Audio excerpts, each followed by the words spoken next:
I disagree that they're the most dangerous team in the league, and what Flea said is starting to show. They didn't replace Bruce Brown or Uncle Jeff, and it shows. I don't think they're the most dangerous team.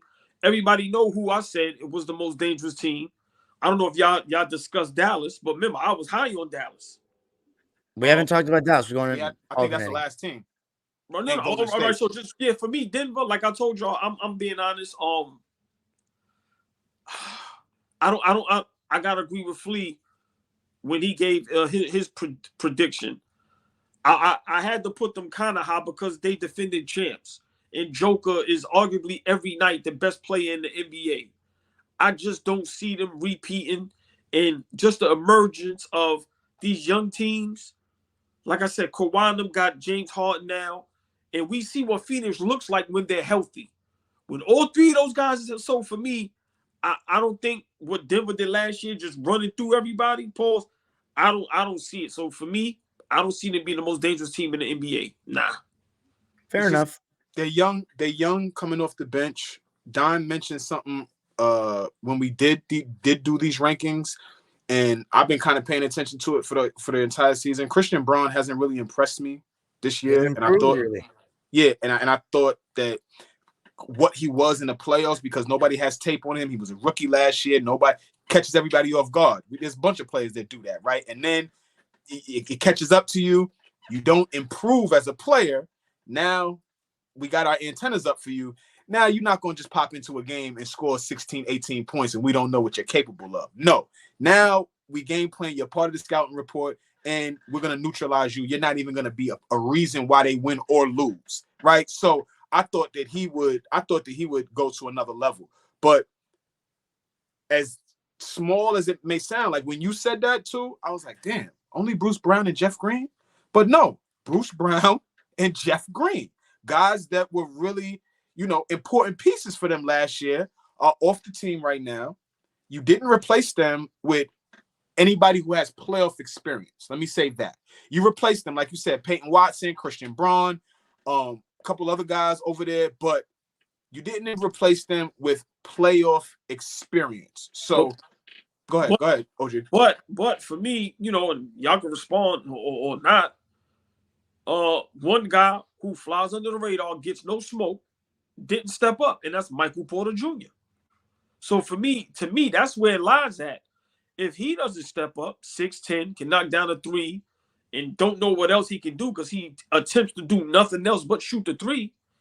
You see how we lost. You see how the Knicks lost quickly in RJ, and OG just stepped in and kind of like, it's like we didn't miss a beat, and then you got DiVincenzo and them guys all stepping up. They lose Brown, they lose Green. Michael Porter doesn't step up, offensively or defensively. Defensively, he's a little better than people give him credit, I think. But he hasn't. His stats are basically the same as last year, and he's slightly under PPG. So you're right about you haven't seen any improvement really.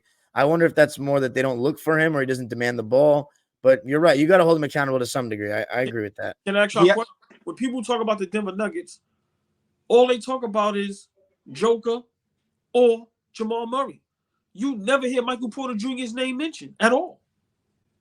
Porter Jr. has that back injury that I think we all know about, right?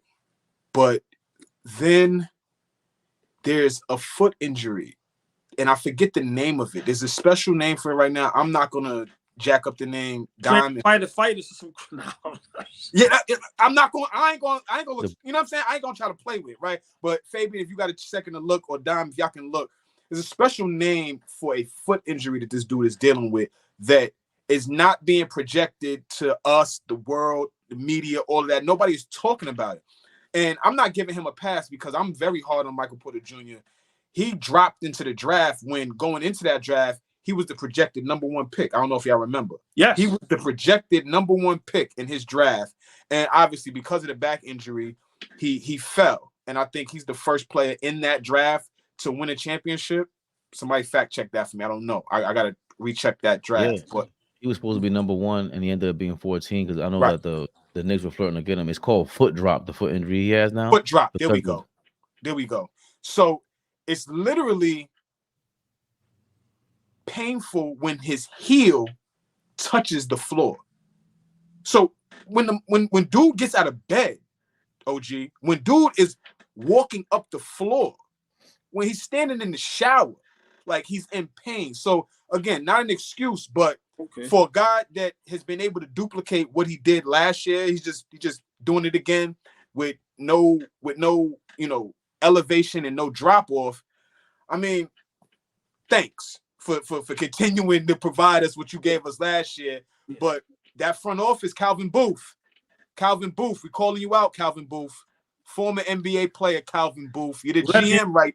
Left-handed Calvin Booth, huh? You are the GM right now of the Denver Nuggets, Calvin Booth. Upgrade that roster, Calvin Booth. You won a championship, great. It's time to up. It's time to Calvin Booth was raw. He robbed the NBA when he with Dallas Mavericks like 20 years ago. He had a crazy series, if I'm not mistaken. He had 6 years, crazy contract. Shout out to Calvin Booth. Kidding me? Shout out